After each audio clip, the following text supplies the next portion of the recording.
Help me welcome Tom Jones.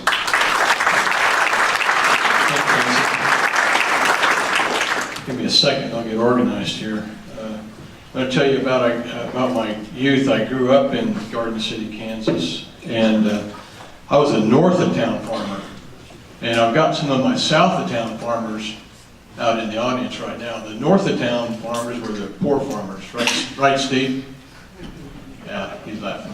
And you can tell why. We pumped our usage down quite a few years before these guys aren't even nervous yet. So I'm one of those guys that didn't grow up on a center pivot farm. I grew up on a farm where we had 10-inch pipe and sand in that pipe. Sometimes those wells were pumping sand, and it got a little bit rough at times. We had 3/4 of a mile of pipe, so we changed pipe every morning and we moved pipe every night. So it was a great way to grow up, and we learned a lot.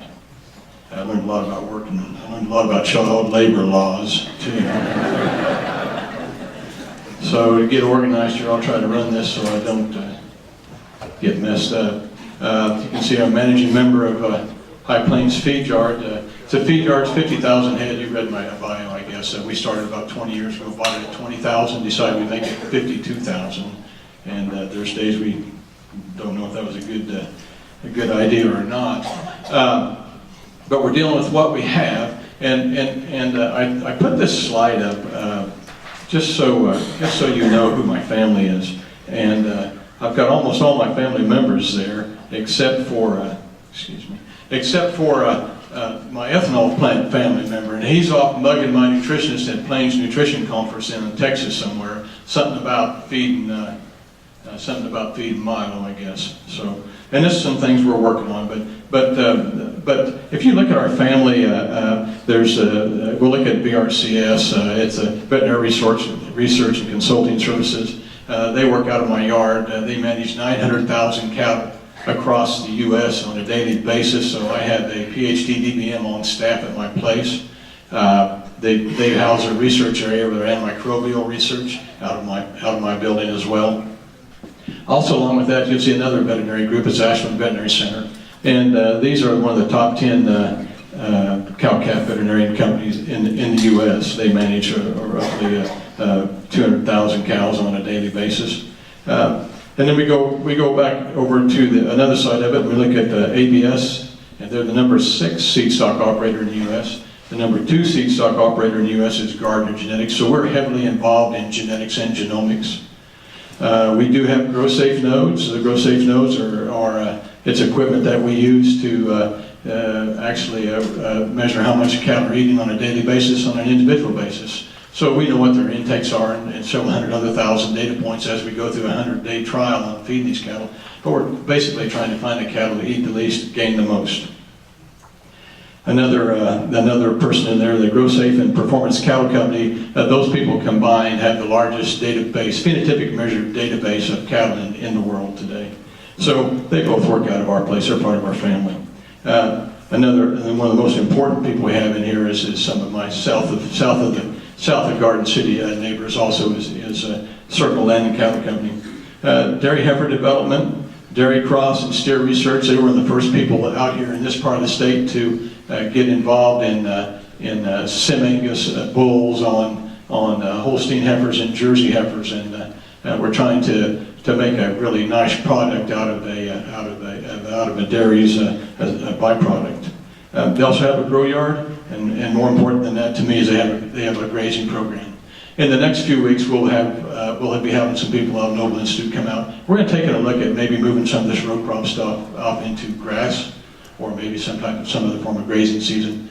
And that ties into, if you see of all of our family members, we're 85% somebody else's cattle. A lot of these cattle are seed stock operations. We're trying to make the genetic improvement in these seed stock operations. And to get that done, we have to tie it in with the grazing program as well, because some of them do not have access to roughages. So RFI, residual feed intake, it's hard for me to understand. I took genetics twice at K-State, so I'm an expert on it. And that's why I hired a geneticist to work it for us at the feed yard. We're looking for the cattle, like I said, that eat the least and gain the most. And if you look at feed, it's 70% of our production costs in the feed yard. Phenotypic testing for steers, bulls, and heifers increases feed efficiency by 10 to 12%.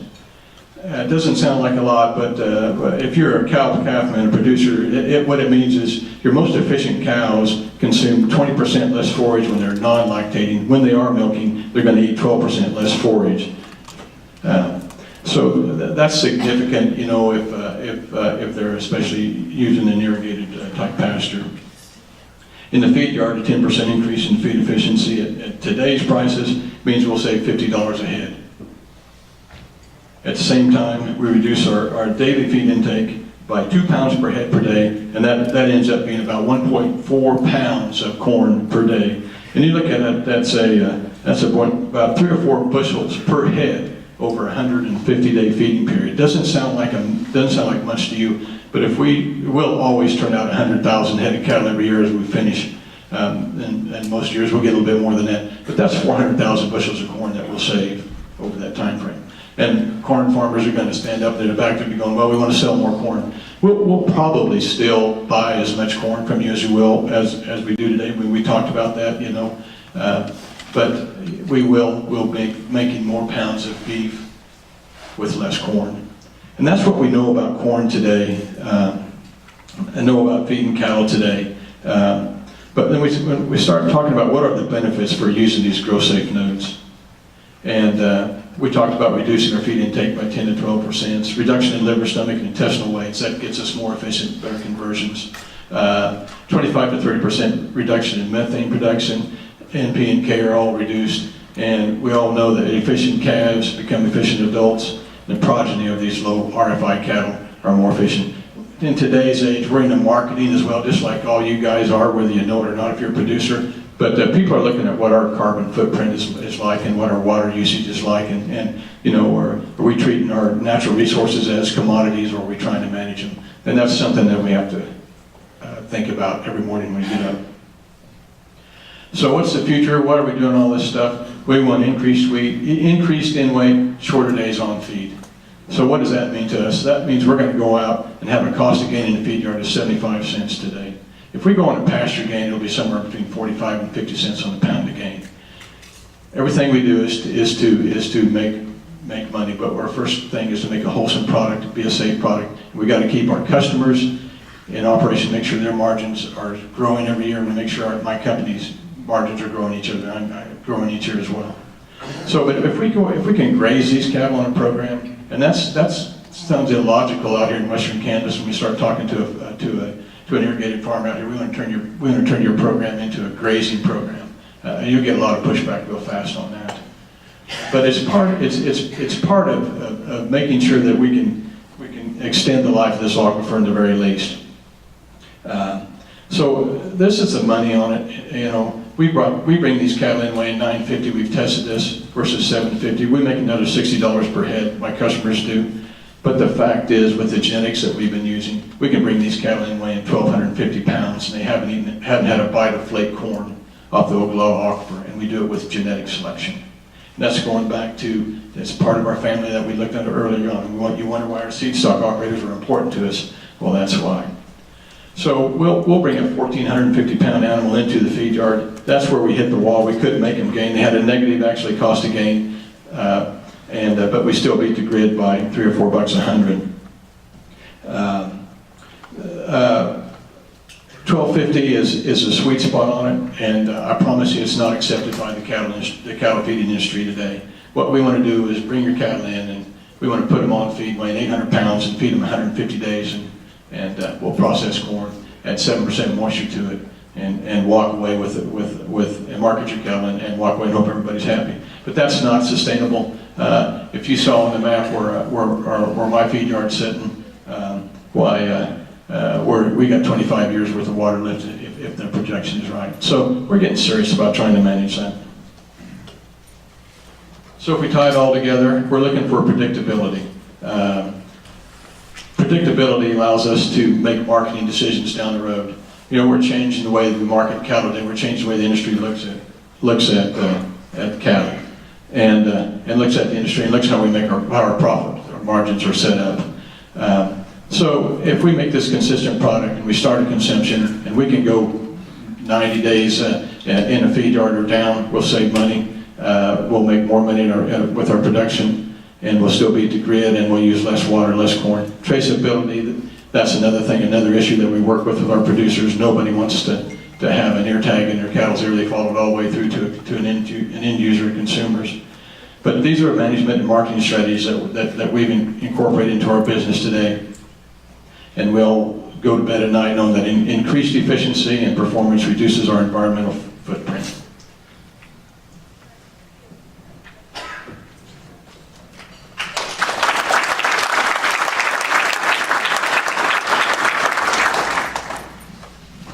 I just want to tell you, I'm excited when I come to these things. Obviously, I want to tell my story, but I'm here for you to share and exchange ideas, get ideas.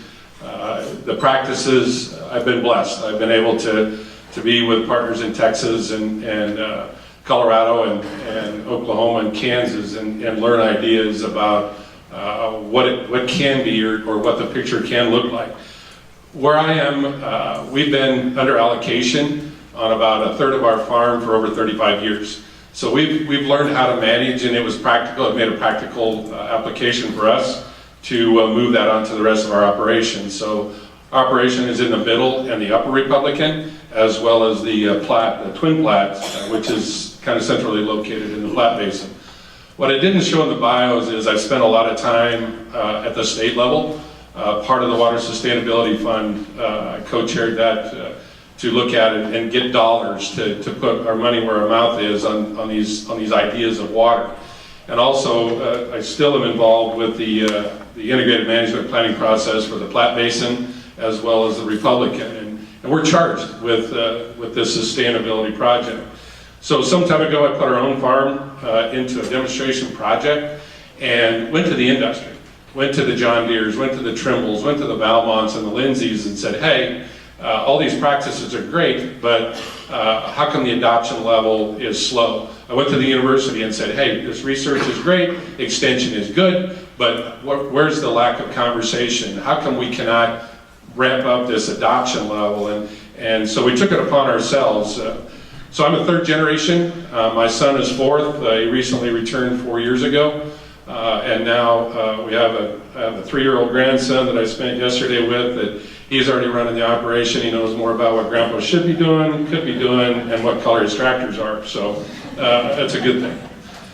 So talk a little bit about this. I've spent a lot of time out in the country speaking, working with producers, working with the state, working with institutions to develop practices and processes and censor ideas that make sense to us. Because everybody developed ideas, but they never took the time to actually talk to the producer to engage us at the level that it makes sense, that this stuff isn't free. We spend about $22 an acre on technology on our farm. That is excluding the GPS, road guidance. That is just basically the documentation of the practices that we engage in are outside of that. So you get an idea on the size of our operation, what we spend consistently. So we put a value on the water that we save. So those first increments, the low-hanging fruit, are important to us because they obviously give us a return on that investment, but also it's the right thing to do. And you'll hear me often refer to that. We weren't always incentivized to do it that way because of the regulatory framework. If you want to farm, if you want to own that real estate, you want to pay the taxes and have the privilege or right to irrigate, then you better pay attention, that you better look at the opportunity to be able to leave a legacy of water. So I'm going to go through a slide that I use now. I love it when we come to a room of people that understand we're experts in the room. And what I find now is that there's only 1% of us left in agriculture, whether it's in livestock or row crop, that get to tell the story. And that concerns me. A little known fact about myself, I am on the Nature Conservancy. I'm a state trustee, but I wanted to hear the language. I wanted to understand what the conversation was that was being talked about. So who's familiar with the Midwest Row Crop Initiative? How many in the room? If you don't know about it, you should. Is there anybody aware of the soil health initiative? More hands. So I would Google that. I would pay attention to it. Those are things, my dad always told me that if I do nothing long enough, I get exactly what I deserve. So those are conversations that are occurring. They came out of the high states, they're now moving into Nebraska. Those are things that the food industry is really jumping on board with. They're spending money, they're evaluating. 80% of the crops that I grow on my farm, we grow about 13 different crops in the history that I farmed. This year it's about 4. We're pretty large popcorn growers, butterfly and high expansion, as well as chickpeas, potatoes, and sugar beets. No sugar beets this year, I guess, but a little bit of chia and some other soybeans, and obviously all the characteristics of soybeans all the way to the tofu. So what I try to emphasize when I speak anymore is the complexity of the decisions that now you put in front of a producer, and all this sensory data that all of you that are in the research or extension portion are shoving down the pipe.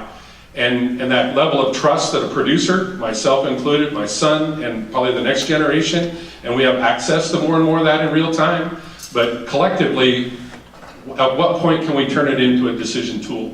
So when I have soil moisture data, or I have this great weather station data, or I have this great evapotranspiration, I have all of these components, but how does that help me make a decision about irrigation? And I can stand here for 2.5 hours and tell you about all this stuff that's underneath every one of these categories. I'm not going to do that, because you know what they are. But that also piles it on in terms of how we do this. So these are pretty simple mapping to moisture, to water meters, to all the data, but more importantly, the off-site monitoring, on-site monitoring, but now the field data and alerts. The stuff that comes to my phone, I have 41 apps on my phone that we look at nearly every day on our operation. We subscribe to JD Link, so all of our activities in the field are in real time. So when my fields leave a boundary, we get the as-applied data off of our prescriptions. So everything's done prescriptively. All of our pivots either use speed control, and I have one full variable rate. I have EM mapped. I'm going to go through all the complexity, but more importantly is, what does all this tell us? How does that help us? And why should it help us? And how does it get there? And here's what it ultimately is really getting down to. The regulatory side, our sales side, inventory, back office, this high dollar stuff. In terms of cattle and bushels per acre and dollars that we're, in a 5 or 10 or 15 or $20 million operation, that's very normal in the row crop world. It is very normal. So when you make a 10-cent decision, whether it's on the sales side or you make a $1 an acre commitment to have a soil moisture probe and a weather station and telemetry on the end of your pivot, that's a huge decision. It's a big deal. It comes to your bottom line. But ultimately, here's where it's all ending up, and this is what is really driving the bus with us, is traceability, processor shipping, and ultimately you, the consumer. And I'll just give you a good example of something that came up with us. We ship about 15 million pounds of popcorn annually, and 2 years ago, basically it's all by truck and some by rail. And we were able to certify, just physically inspect the truck. And today we have to wash those out and have a certified certificate before that truck can even be loaded. And it sounds silly and from a producer side, but in a dry milled product, I mean, anything that it comes in contact with in a dry mill, there's possible contamination. But that consumer wanted to know that. We're paid for that. We are now compensated for this traceability. But 80% of the products that leave our farm now, we have either a manual or a online or some type of certification document, all the way from the soil type to the seeding variety, to the fertility, to the crop protection process that we use, irrigation. Every process now is accounted for in our operation. So what we did is we took that and moved that over onto even our row crop stuff, even the corn and soybeans. And essentially, what leaves our farm, would it be the same as what Tom alluded to, is it has Paulman Farm stamp on it, and we want to be very clear and very straightforward about it. so that we in turn can be either A, compensated, or B, recognized of the kind of products that we produce. Since we started into the what I call the tech revolution in water management, from our perspective, we operate on a rolling allocation. It's 60 inches in one district and 65 in the other. And obviously, it'd be fun to say that I'm in the average all the time, but again, that's all by climate. And we like to meet the average or better, but more importantly to us is that we consistently, year after year, save that water that we know we're saving. And that sounds a bit little up there, but we know that with what we're doing, we consistently are saving about 4 inches of pumped water annually. Now, that's by cropping rotation, that's by practice, that's by tillage, that's by technology, that's that whole systems approach that it takes in the production of what we raise. So, our strategy is that on the screen. And I look forward to hearing from you. Again, I've got a whole 60 by 120 foot shed full of technologies over the last 35 years it's not an asset on my balance sheet though, Tom. I don't get to use those. So anyway, look forward to hearing from you, and I'll be around for both days.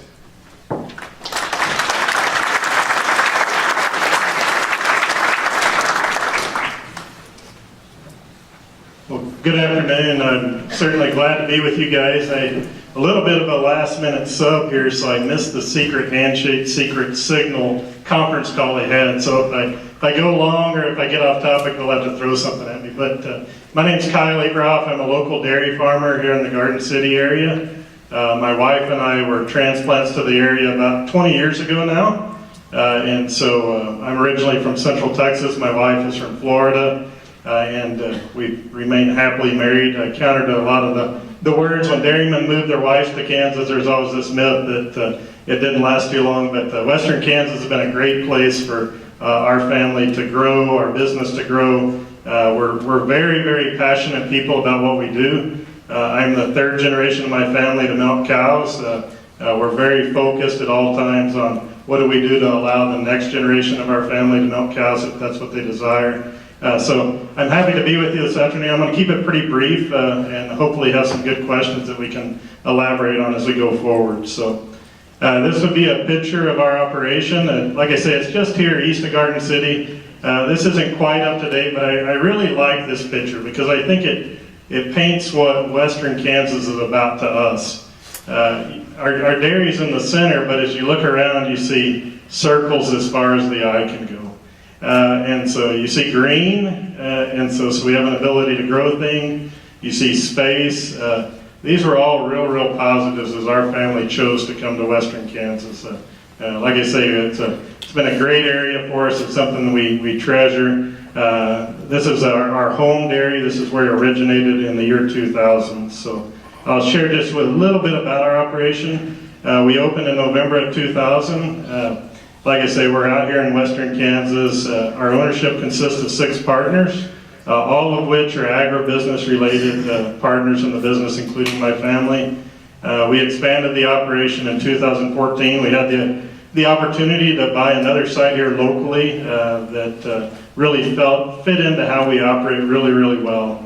Today we're milking about 9,300 cows. We have about 10,000 heifers that we raise here in Western Kansas as well. And we're involved in crop production and milk processing, so we really participate in many facets of ag in Western Kansas. So, as we do a lot of tours in our operation, just almost weekly and for sure monthly. And one of the questions we always get is about water. We call it our water story. There's really no story; it's just kind of the facts, and in my mind, it paints why Western Kansas is such a great place. You guys really understand the issue, so I decided to throw in just a few facts. Our saturated thickness at our home dairy is between 75 feet and 120 feet. Our annual depletion is running between 1.5 feet and 3 foot per year. Just 20 miles away at our second site, our saturated thickness at our other dairy is between 200 and 300 feet. We have an annual depletion of 3 to 5 feet per year. So as we deal with this aquifer, there's no one size fits all. There's no western Kansas, western Oklahoma, west Texas. This is 20 miles between these two sites, and we have a dramatically different water picture. And I know other people in the room would say, hey Kyle, it's way more than that, it's field to field, and it really is. But so as a part of our water story, that kind of lays the foundation. Our annual water pumping for our 2 dairies is around 900 acre feet. So for those 9,300 cows to produce the milk, we pull about 900 acre feet of water out of the ground each and every year. And so you'll see this is in red. I think this is pretty important to the mix. Our annual lagoon pumping water that we pump back off of those dairies is around 650 acre feet. So the measure of how much water comes out of the ground for a livestock operation really isn't the only measure. In a dairy versus feed yard, and even within dairy systems, there's a wide variety of how much processed water is used, how many acres of ground are in the containment area of the dairy. And when we get big rains, we capture a lot of runoff water that goes into our lagoons. So we really look at this as a deduct in our economic story. And so our net consumption is about 250 acre feet of water. We're using that dewatering, that 650 acre feet, across about 3,600 acres of ground today. And when you divide all that out, it's about 2.2 acre inches of supplemental water that we're able to put out across our farm. It's nutrient enriched, it's crap water, however you want to talk about it, right? It's high value water. It's cheap to pump. We're pulling it back out of the dairy, and it brings a lot of value into our farming enterprise. So, like I say, our net consumption, we wouldn't be here if it wasn't for the cropping business. We're very, very vocal on that.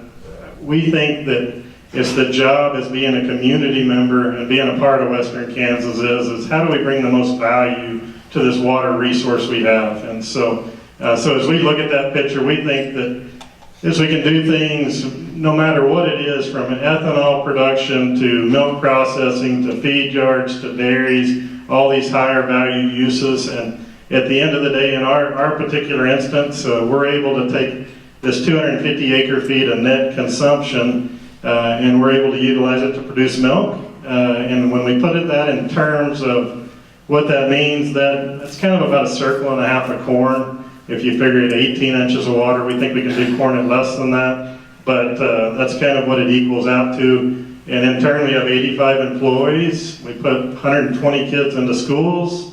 We pay close to $200,000 of property taxes each year. And that's not patting myself on the back, that's just Western Kansas. We think that's what's great about this area, whether it's a feed yard, a swine operation, an ethanol plant, whatever it is, we're doing things to add value to the water. So, our water strategy is right here in this picture. That's the toy tractor that I grew up on. That is not me. It cost me way more to redo it than it ever did to buy it the first time. But that's my son Breck. Breck's 12 years old now. That's Miss Moo that's pulling the tractor. That was his first calf he raised. I think she's tugging forward. She's saying, hey, let's go. Let's figure out what we want to do next. When we look at our strategies, that's really what we try to do. We try to say, hey, what's right for today? What's right for tomorrow? What's right for our communities? And what's right for our balance sheet? It's a mix of everything. Our priorities and how we run our business, we like to make money, and we love to milk cows. And we think as long as our priorities are always in that order, that our business will really succeed into the future. So, and finally, like I said, we operate 2 dairies. At the end of the day, it's about cows, it's about people, it's about food, and we really enjoy what we do. Thank you.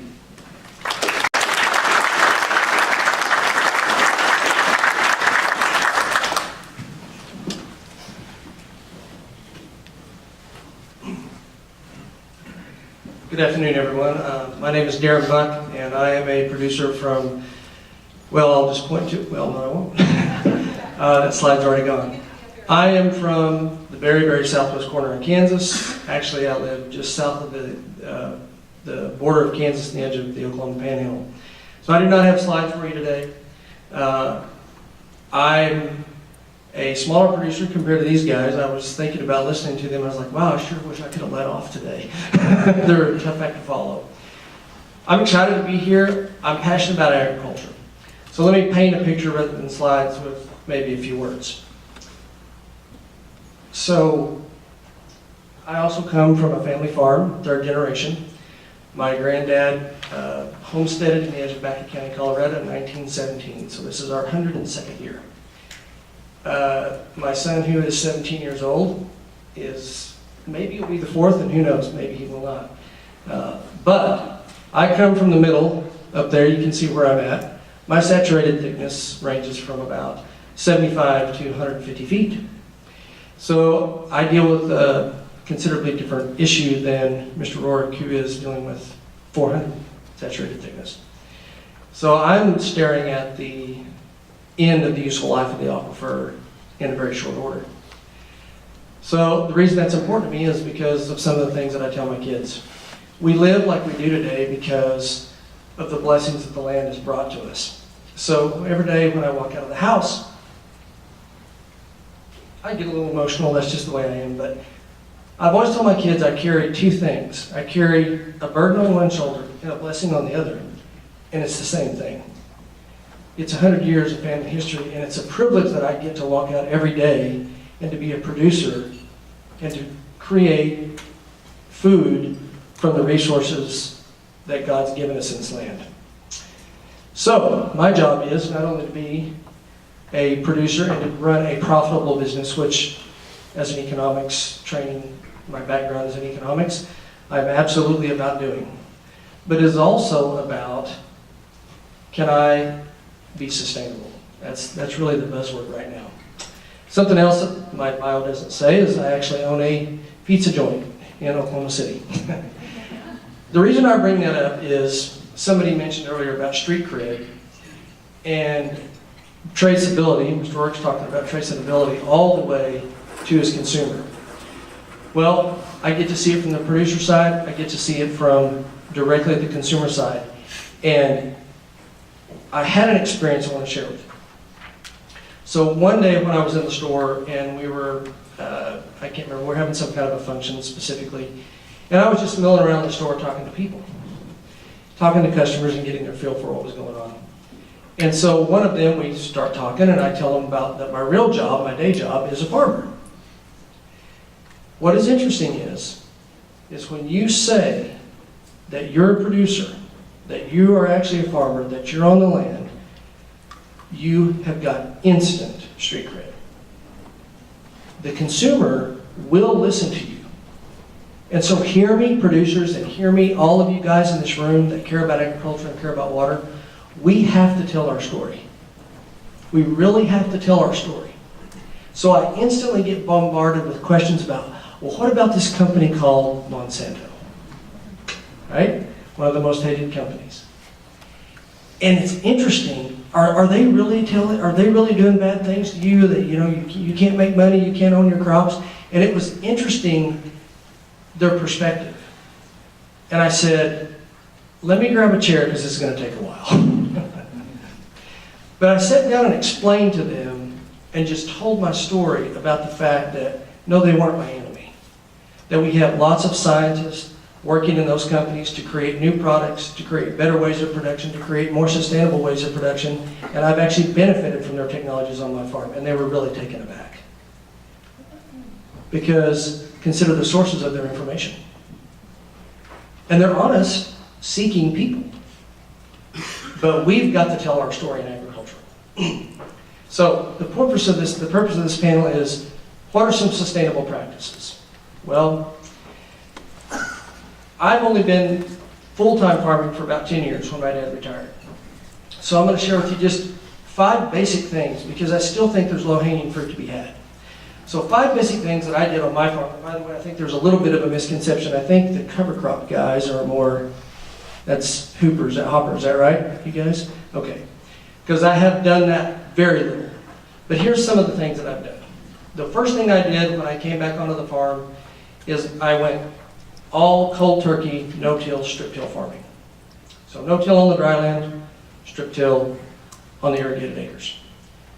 That is immediately gave me less cost of production, better conservation of water because we're in a water deficit area. My annual rainfall is about 17 inches and you ought to be there the 2 nights we get it.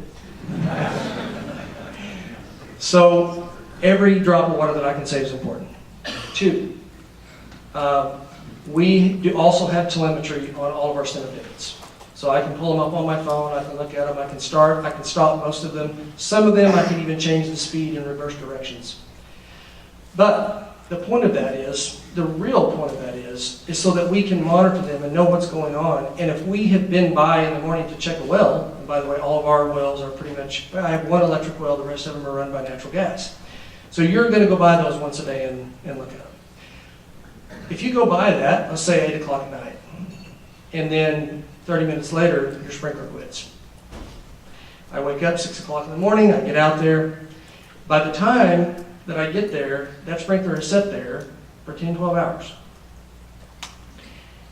10 hours on one of my pivots is 2 days complete water supply for all of my town, my local town of 2,000 people. One pivot, 10 hours. So, if that pivot goes down at 10 o'clock at night, we get out of bed. That's my other practice that we started. Somebody is going to go check that pivot if it's 1 o'clock in the morning. Now, does that mean we're going to fix it that night or we're going to repair it? No, but we're going to shut down the irrigation well and we're going to save the water, we're going to come back the next day. If you multiply that over just a few farmers in my area and a few pivots and a few farms, the savings is staggering. It's millions and millions of gallons of water a year. So that's another practice we did. Another practice that we've started is track management. I know this sounds kind of silly, but just managing the track. So to give you a little background, we run our pivots very routinely, 1,500 plus hours a year. That's a lot of hours. We have multiple times run them 2,000 hours a year. That's a full-time job per year, right, on the hours. So needless to say, we get tracks. In my area, we have groove clay loam soils. And so we get to the end of the season, and now the evapotranspiration and the use of the corn is starting to tail off, right? And the days get cooler, the nights get longer. The need for the water goes down. And then we get a rain shower. So we need less water. But guess what? The pivots don't stop. Why? Because they're going to get stuck if you shut them down. And if you try to, and then when it gets hot and dry, and you need to get back up and you need to fill, you need to make sure you get that corn filled properly to the end so you can get your yield. So it's very common to see lots of pivots running. That water's running out the end of the field. That should have stopped in the flood days, right? So by managing our tracks more thoroughly, and frankly, it's a piece of equipment that we bought that has changed the way that it fills that track, and we do it more than once a year, that has really changed our ability to shut down and restart and shut down and restart as we need. So it sounds simple, but it saves a lot of water. So I mentioned the telemetry, the track filling, the no-till, strip till, and then we've also experimented, not nearly as fully as Roric has, with the soil moisture probes that those are, I'm just beginning into that. And see, that's one of the reasons I came here, is to learn from everybody else, because I can tell that there's a lot of knowledge in this room to be had. So finally, I'm going to wrap up. I'll be done here. One of the unique challenges I face right on the Kansas-Oklahoma border is there is a huge difference, if you paid attention to the other presentations, about state law and how water is regulated in those two states. It's huge, okay? Oklahoma is the landowner, it's considered a property right. Okay, so that lends itself to different management than Kansas, which is owned by the state. So the trick is, who's right, who's wrong, what's better, what's not? Well, I would suggest to you that perhaps the answer is not as straightforward as it may seem. Because the person who's out there making his living off the land usually has a vested interest in seeing to it that he manages that to the best of their ability. And I think that's some of the philosophy that has taken shape in Oklahoma. But that's, and with that being said, I serve on the OPAI board, which is the Panhandle Irrigation Association. In our own group, we see such a huge divergence of opinion when it comes to how to manage those resources. Because I may be looking at my son going, or my daughter, going, I'm willing to take less now, so that maybe we can extend that life. But there may be a producer right down the road that says, no, I'm pumping it right now. Well, who's right and who's wrong? So those are also questions we have to ask. Thank you for your time.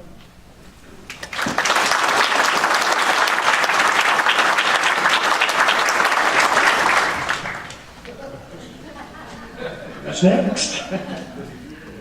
Oh yeah, oh yeah.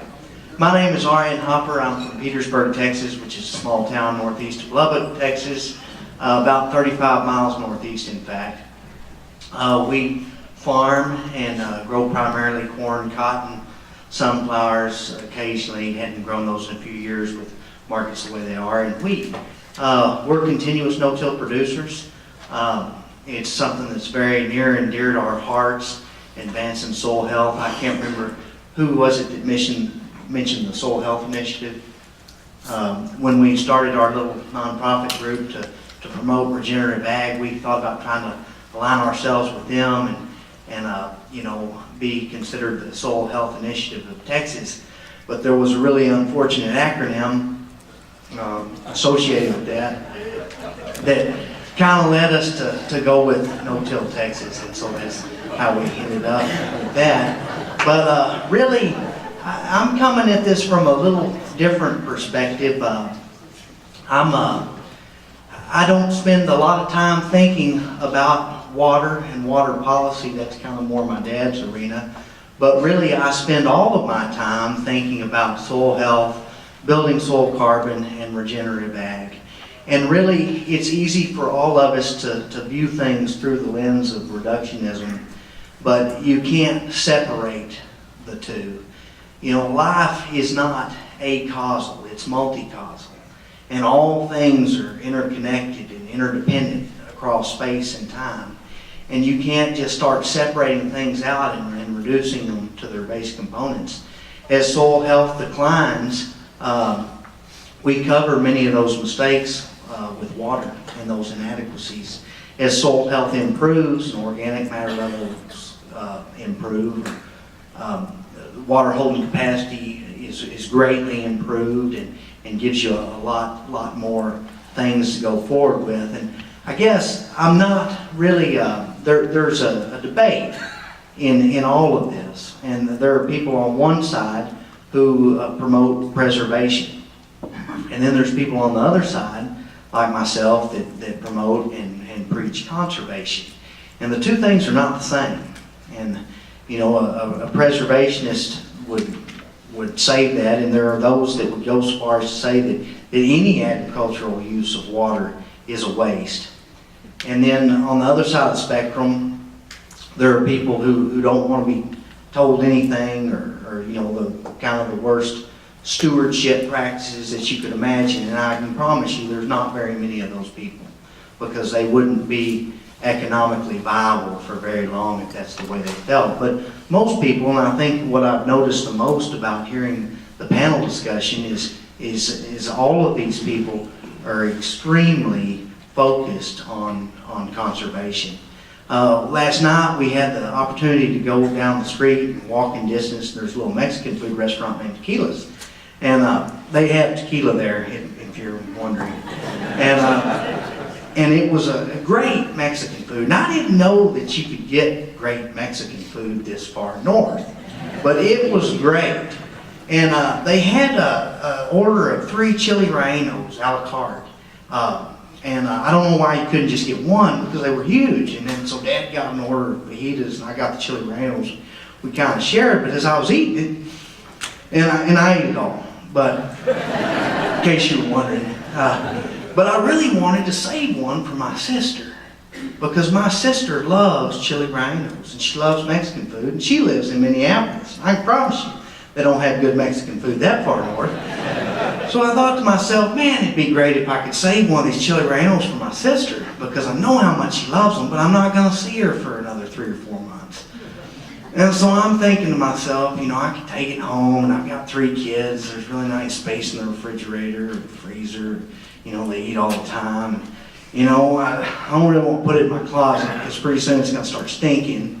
And, you know, in the garage, it stink worse. So I'm kind of thinking, you know, how could I save this chili relleno for 3 or 4 months so my sister could enjoy it? But there's really no way to save it, because it's not designed to be saved. It's designed to be used. And not to be used, I probably ate enough of it that I was on the verge of abuse last night, but I'll work it off one of these days. I keep getting further behind in that endeavor, but I might get there. But there are certain things that are designed to be used and not saved. They should be used wisely. Our lives are such. You know, our lives are designed to be used. I have 3 children, as I mentioned. I love them dearly, and I believe they love me dearly. My 7-year-old, the last one, he told me though a couple of years ago that he did love me, but he loved Mom just a little bit more. And he does love his mama, but he sure is hard on her. But you know, I would do anything for those children, and I would love to shelter them as much as possible. But you just can't. You can't shelter them from everything, because you know, their lives are not meant to be saved. They're meant to be used too, and hopefully in something greater service than themselves. You know, there's a guy that I've tried to read as much of what he writes and says as possible. His name's Jesus. But he said that whosoever should, you know, save his life will lose it. Whosoever should lose his life will save it. And I think that's how our lives are, and how many things are, and that's kind of the debate and where I stand on it between conservation and preservation. Back to No-Till Texas for just a moment, and I'll hand things off. But we're very much interested in stabilizing our area. Our part of the aquifer is different. It's kind of cut off by the Canadian River. There are areas where the decline is higher and lower. You know, they say everything's bigger in Texas, but I can promise you that's not the case if you're talking about saturated thickness, if you're looking at this map behind me. But we're interested in using what water that we have left for irrigation to develop better dryland systems, better production practices, and to stabilize the area before such time as there is no agricultural pumping. We would like to shift agriculture to more of a permaculture. I love the deal that Paul Harvey did several years ago about how God made a farmer. It's very humbling as a farmer that he would feel that way, but unfortunately I don't think that God made a farmer. I think he made a gardener. And I don't read books about farming. I read books about organic gardening. And as I said earlier, I believe that we're at the zenith of commercial agriculture. And over the years, we've gone down some roads and we've done some things that have led us to some bad places. And we've come to a point now where our production systems don't resemble natural systems in any shape or form, and that's bad. We don't cycle carbon in our soils the way that nature does.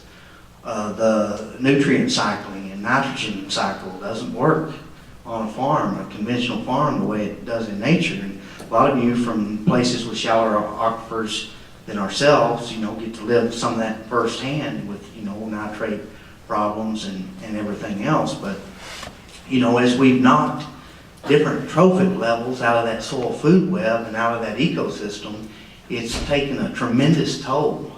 And the good news is we can restore that, and we can go the other way.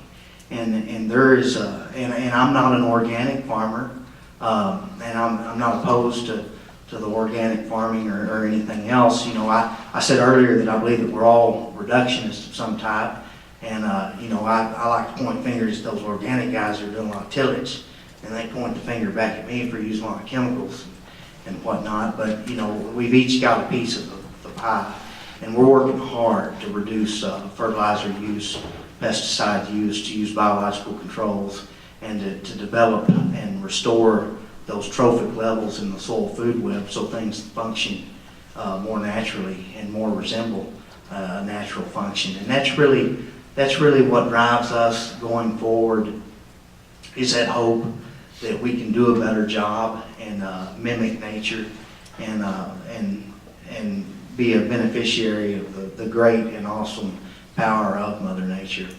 I will go ahead, I know that we're short on time, and I'll go ahead and hand it off to my dad now. Thank you. I thought it never would quit. But it did.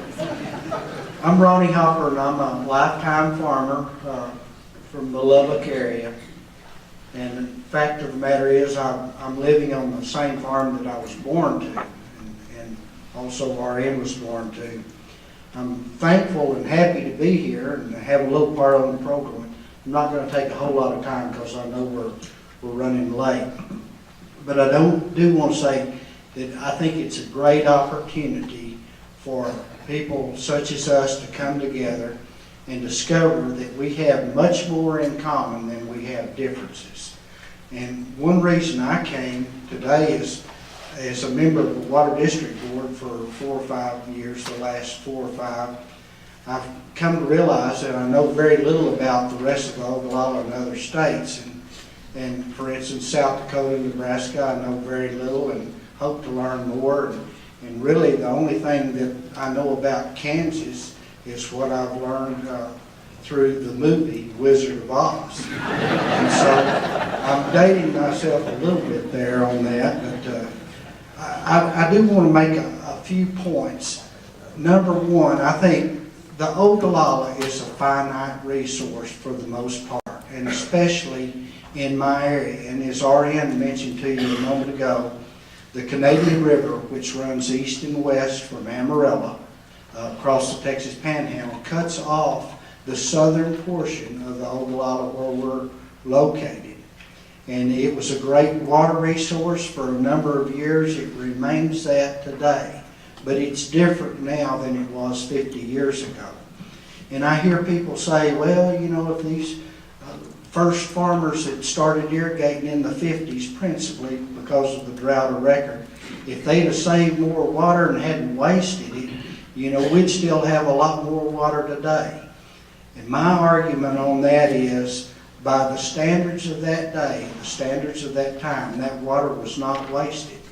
When you heard the Lieutenant Governor up this morning talking about the flood irrigation that was used, in my opinion, that wasn't a waste of water when it was done.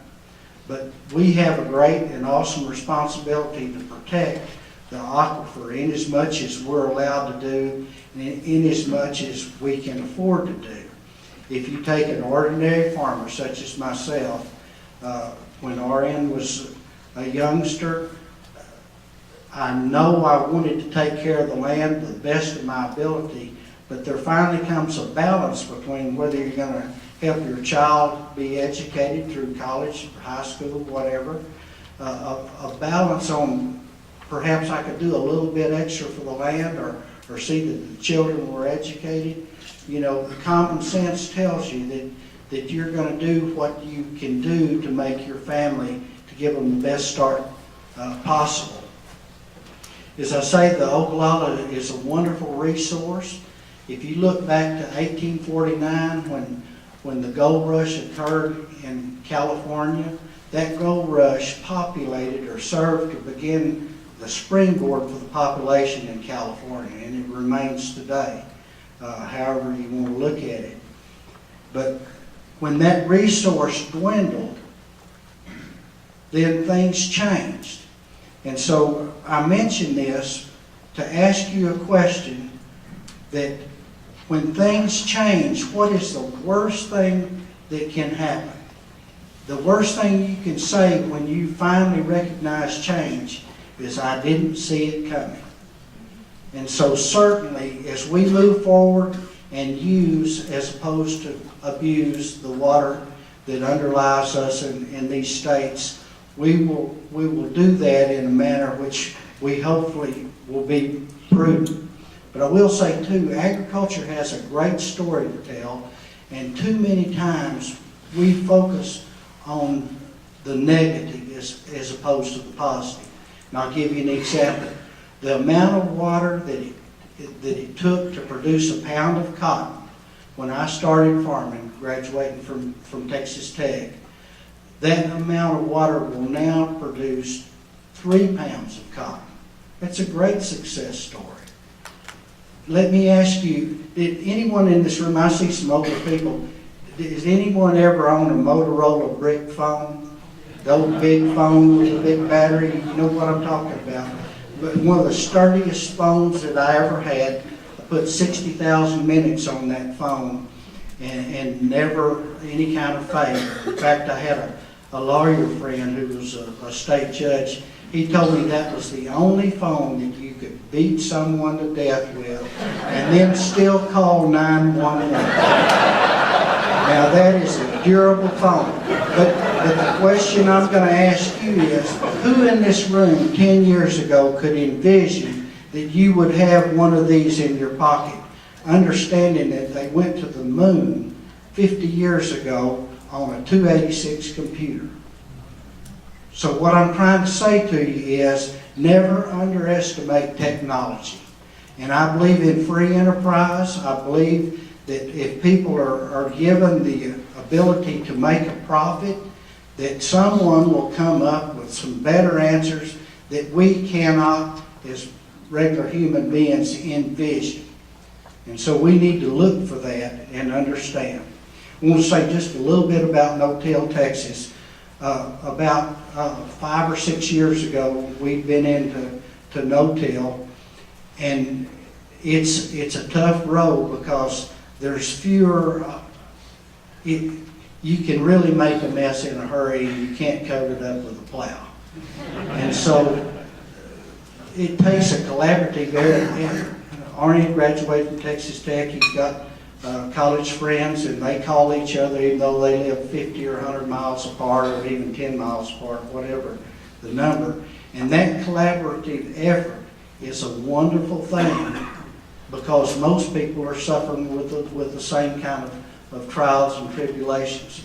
And so we started about 5 or 6 years ago. We would host a meeting, a one-day event at our farm, and have a meal and have our collaborators come, and also have NRCS who've been wonderful to help us, and they're very supportive in soil health.